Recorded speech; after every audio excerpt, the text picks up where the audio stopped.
Hey guys, today I'm back with another figure review, and up today we have the McFarlane Toys DC Multiverse, long anticipated Green Lantern Alan Scott.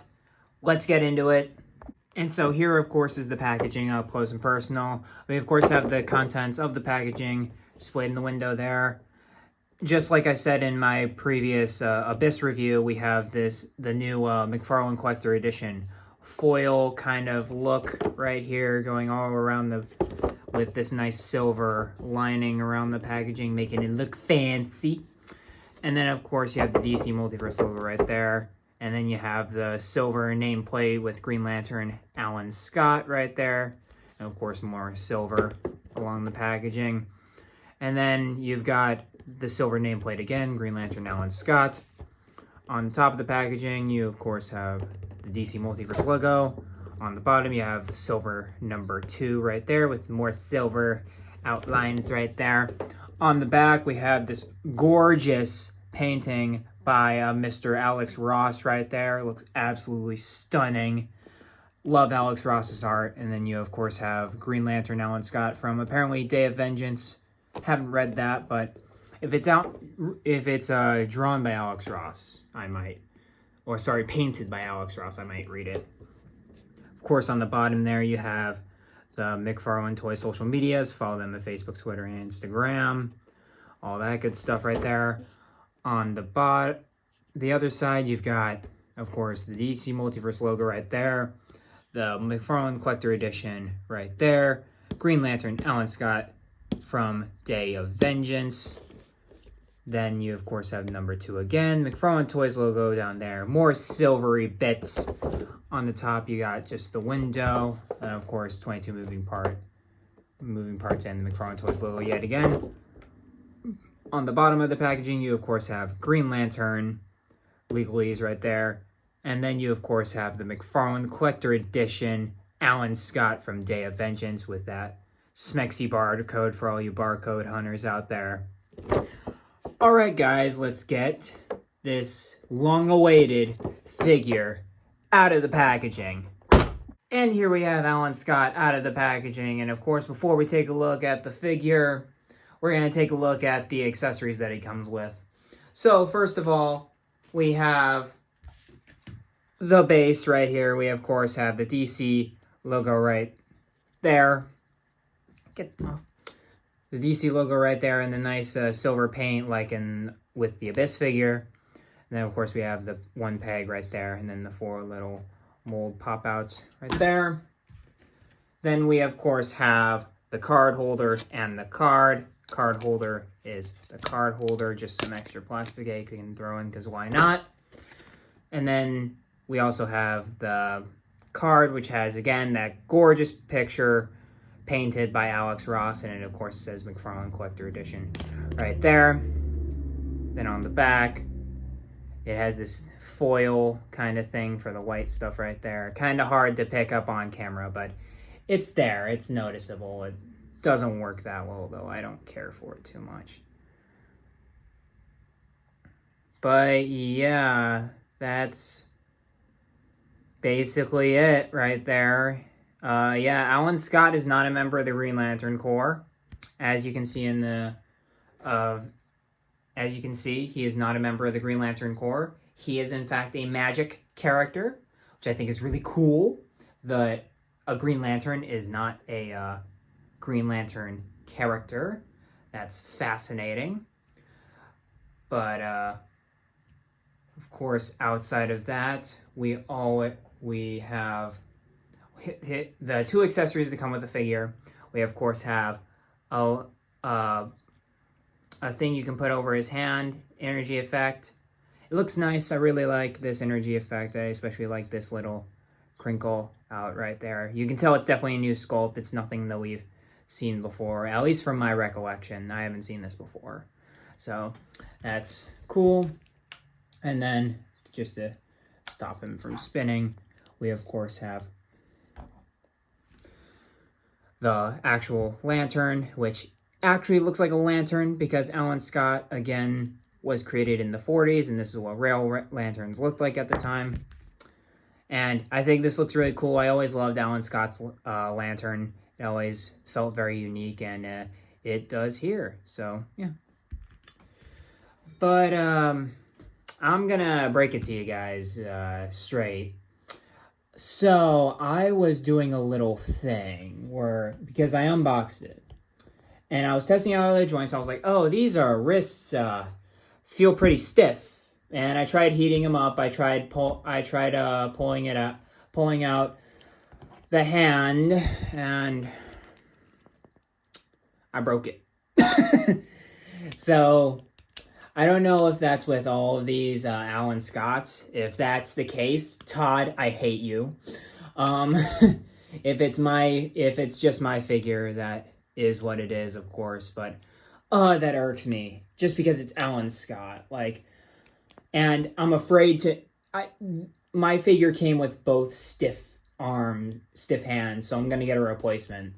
But that annoys me. That so annoys me. Like, and the fact that it's the ring hand too, like that even irks me even more. But yeah, be aware that your Alan Scotts might have stiff wrists, as very much like people like Grifter and stuff like that. But stiff wrists, unfortunately, we hate that. But I'm going to show you the ring first, since obviously I can't show you with the figure, but it's nicely painted. It's actually probably the best sculpted ring that we've seen so far, and it has, of course, the lantern right there, the cool lantern right there. But let's put that to the side, unfortunately, and let's get into the actual figure. So overall, I think this figure looks great. It definitely looks like Alan Scott. You've got, of course, the cape, the iconic Alan Scott cape that Green Lanterns don't have. Yeah, he's got purple right there. Nice purple right there, and then green inside, and then, of course, the purple mask. Nice blonde hair, because Alan Scott is a blonde. Got the clasp right there. Everything that makes Alan Scott Green Lantern design work, at least the classic one. It's not the new 52 one where he basically looks like another Green Lantern. But then we, of course, have this awesomely printed logo on it. And it's printed. It's not embossed. I wish it was, but it's just printed. And it has the classic Green Lantern logo right there. And that is the actual classic Green Lantern logo. But, I mean, the rest of it, I don't know if... I think the sleeves might be new. This is this is the first time I've encountered these sleeves. I've been trying to get better at picking out, like, what body buck is what. But I'm pretty sure, at least, if anything, the sleeves are definitely new. This is definitely new, but feel free to correct me in the comments. But I feel like the arms are definitely new. Of course, the trunks are. And then I'm thinking the legs are the Blue Beetle, Dead Man, Flash, those kind of legs that have been kind of used to death at this point. Or they might be new. Again, I can't tell. I think this might be a whole new sculpt. But, and then we, of course, have these really comic booky, weird looking shin guards at the bottom, and, of course, with the red boots. But overall, I think he looks fantastic. And I'm a huge Justice Society fan because of the Stargirl show. That really opened my eyes to that area of DC Comics. And so just seeing Alan Scott here, and seeing when Todd released Alan Scott, I was like, oh, yes, I'm going to get Alan Scott, and it's going to be awesome. And then I broke the hand. So that's very unfortunate. But to get started on the articulation, we, of course, have head can get hinged that far up. You can move that far down. You can rotate all the way around, not impeded by the collar at all. Good on the collar. And then, of course, you can do all that jazz right there. And then you can also, and then for the arm, we're going to use this arm.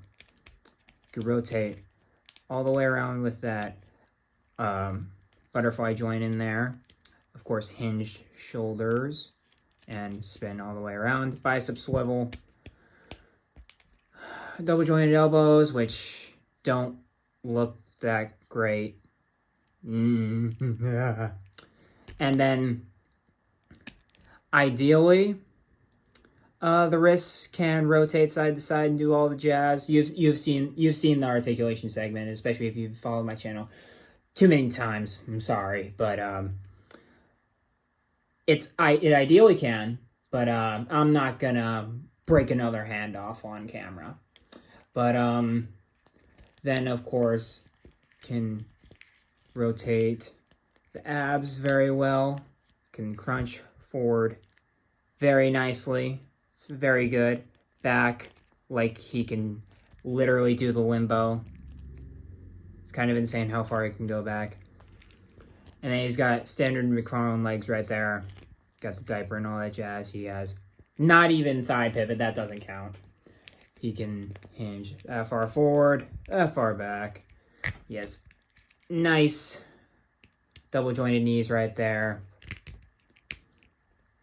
And of course he has hinged ankles, which can, can they not rotate? Oh, I guess my ankles can't rotate either. Or are they like hindered by the sculpt? That's interesting. So you can't rotate the ankles, but ankle pivots there. You can hinge and toe articulation, like so. Here is Alan Scott with all of the other Green Lanterns so far in the line. Outside of, different variations of said lanterns, we of course have Kyle Rayner right there, John Stewart, and Parallax Hal Jordan right there. And yeah, he's pretty different. And the fact they're like, oh yeah, he's Green Lantern, let's make him full on green. Instead, like, it kind of amazes me that this design actually got like off the board, where it's like, oh yeah, let's call him Green Lantern, but he's not green. Like there's green in there, but he's not green. It just baffles me. Even though, like, overall I like the design. I think the design's kind of cool and retro, and I like this design because of that. But overall, it kind of astonishes me that they even made it to that point. And here, of course, we have Alan with some of his friends from the Justice Society. We, of course, have Dr. Fate and Jay Garrick right there. And these two look dynamite together. Oh, I've been waiting for this for so long. Unfortunately, his hand broke off, but, these two still look dynamite together. Like, they really do. And, I mean, again, game, comic, but you could still you could still do something cool with all these three guys, something cool with the Justice Society. That would be something. Well, guys, I already really like this figure, even though, unfortunately, his wrists are stiff, so be on the lookout for that. Seriously, I'd hate to have someone watch my review and be like, oh yeah, I'm gonna get this guy, and then breaks the wrist off. Like, be on the lookout for the wrist. Definitely warm those up, and hopefully nothing happens. And I'm hoping it's just a thing for my figure, but if that's like a widespread issue, like Year 2 or something like that, or Grifter, that's a problem. Like, the quality control on McFarlane is absolutely abysmal. The fact that they're able, like, I can understand if it's just my case, but if an entire figure is like that, like every single copy you get has some kind of wrist problems, and the minority are the ones that work properly, that's not good. That's really not good. But I'm hoping it's just my case, but outside of that, I really like the figure. He has he has good presence. Get him on a flight stand. He looks absolutely fantastic, as you see right here. And of course, he'll look great with the rest of your Justice Society and all that jazz when they eventually come out. But yeah, guys, that's all I really have. I'm going to give him, I'd say I like him definitely better than Abyss, so I'm going to give him a 9. I'm going to give him a 9. He's not the most like posable character, but he's not trying to be, because of course he's a flying character. He's not a street level character. He's not an acrobat. But outside of that, I think he just has a lot of presence. All new sculpt, you can't really beat that. But unfortunately, that if it wasn't for my specific figure, I'm giving a 6 because of the wrists. But from what I understand to be a normal figure, I'd give him a 9. But of course, guys, that's it for this video. Of course, like, comment, subscribe, all that jazz. Tell me what you think about Alan Scott down below, if you got him or not. I know he's coming, but if you got him, tell me what you think of him. And let me know if this is a widespread issue or not. And yeah, as always, keep collecting and keep loving each other out there. Peace and love, guys. Peace.